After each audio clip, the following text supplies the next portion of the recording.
High high high, এই খবরটা অপু বিশ্বাস পাইলে অপু বিশ্বাসের কি যে হবে আমি বুঝতে পারছি না।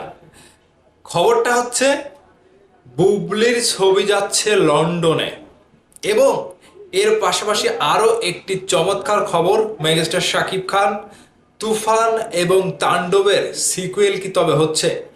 রায়হান রাফি বুবলির ছবিটা নিয়ে যাচ্ছে লন্ডনে। এখানে কারিশমাটা কার? চিত্রনায়িকা বুবলির। নায়িকা না হলে সিনেমাই তো হবে না, তাই তো? অন্যদিক থেকে অপু বিশ্বাসের এরকমই অবস্থা। সিনেমা না থাকলে তো নায়িকা গোনাতেই ধরা চলে না। তো চলুন বিস্তারিত একটু আলোচনা করি বুবলির সিনেমা দিয়ে কিভাবে লন্ডনে চমক দেখাতে যাচ্ছে রায়হান রাফি। প্রেসার কুকার এবারের ঈদে। পাশাপাশি শাকিব খানের দুইটা সিনেমার কথাও বলা হয়েছে এই নিউজে। প্রথম আলো থেকে যে নিউজটি করা হয়েছে সেখানে এই নিউজটা আমার চোখে পড়লো, বেশ ভালো রকমের কিছু আপডেট সেখানে দেওয়া রয়েছে। ছবি নিয়ে লন্ডন যাচ্ছে রাফি, তুফান তাণ্ডবের সিকুয়েল কি হচ্ছে? বিস্তারিত বলা হয়েছে। বেশ কদিন ধরেই শোনা যাচ্ছে চলচ্চিত্র নির্মাতা রায়হান রাফি আবারও ফিরছেন সিকুয়েল নিয়ে। তার এই সিকুয়েল জনপ্রিয় সিনেমা তুফান ও তাণ্ডবের। এটাও শোনা যাচ্ছে দুটি সিনেমার যে কোনো একটি আগামী ঈদুল আজহায় মুক্তি পাবে। এমনকি সেই সিনেমার প্রি প্রোডাকশন নিয়েও ব্যস্ত নাকি এই পরিচালক। আসলেই সত্য তথ্য কি? সত্য ঘটনাটা কি? সিনেমার সিকুয়েল আসছে কি না, এই প্রশ্নের মুখে অনেকটাই চুপ রায়হান রাফি। তাহলে কি ঈদে আসছে এই নির্মাতার সিকুয়েল? কারণ সর্বশেষ প্রিন্স সিনেমার প্রিমিয়ারে হাজির হয়েছিলেন তিনি। সেখানে উপস্থিত ছিলেন সিনেমা দুটির প্রযোজক। যে কারণে মূলত ছড়াতে থাকে প্রিন্স সিনেমার কাঙ্ক্ষিত সাফল্য না পাওয়ায় সাকিব সিকুয়েলের নাম লেখাবেন। এমন জল্পনা কল্পনার অবশেষে অবসান ঘটালেন রাফি। তিনি প্রথম আলোকে জানান আগামী ঈদে তার নতুন সিনেমা আসছে, তবে এটা প্রযোজনা প্রতিষ্ঠান ঘোষণা করার আগে এ নিয়ে কিছুই বলতে চায় না রাফি। সেই সিনেমা কি তুফান বা তাণ্ডব এর সিকুয়েল?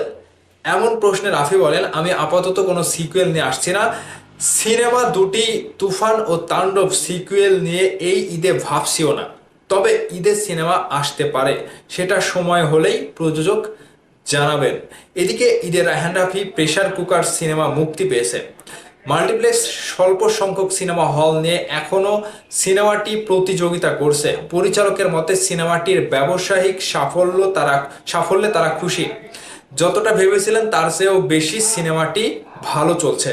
এই সময় সিনেমাটি নিয়ে সুখবর দিয়ে রাফি প্রথম আলোকে আরো জানালেন, এবার লন্ডনে বেঙ্গলি ফিল্ম ফেস্টিভ্যালে যুক্তরাজ্যে প্রিমিয়ার হবে তার সিনেমা। নবম এই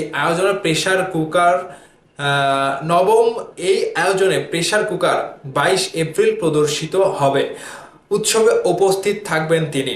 রাফি বলেন, আমাদের এই সিনেমাটি আর্টিস্টিক সিনেমা। এই ধরনের সিনেমা ফেস্টিভ্যালে দর্শকদের প্রশংসা পায়। সেখানে আমাদের সিনেমাটি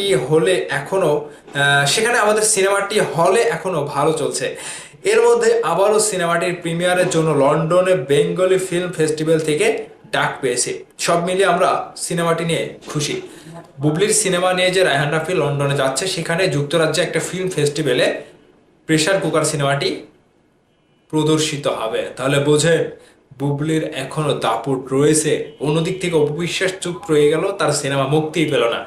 এখানে শাকিব খানের দুইটি সিনেমা নিয়েও কথা তিনি বলেছে যে আপাতত তুফান বা তাণ্ডব কোনো সিনেমার সিকুয়েলে ভাবছি না, কিন্তু আগামী ঈদে একটি সিনেমা আসছে, সেটি নিয়ে এখনো মুখ খুলতে নারাজ রায়হান রাফি। প্রযোজনা প্রতিষ্ঠান ঘোষণা দেওয়ার পরেই তিনি মুখ খুলবেন এই বিষয়ে। তবে আমার কাছে কি যেটা মনে হচ্ছে, শাকিব খানকে নিয়ে রায়হান রাফি আবারও নতুন কোনো সিনেমা নিয়ে আসবে ঈদে, এটা কনফার্ম। কিন্তু রায়হান রাফি এখনই কিছু বলতে চাচ্ছে না। এই বিষয়ে নিয়ে আপনাদের মতামত জানাবেন যে বুবলির সিনেমা লন্ডনে চলে যাচ্ছে, অপু বিশ্বাসের সিনেমায় মুক্তিই পেল না। আবার শাকিব খান এবং রায়হান রাফির আরও একটি নতুন সিনেমা আসছে আগামী ঈদে, কোরবানির ঈদে হতে পারে, সেটা 27 সালেও হতে পারে। বিষয়টি নিয়ে আপনাদের মতামত অবশ্যই কমেন্ট করে জানাবেন।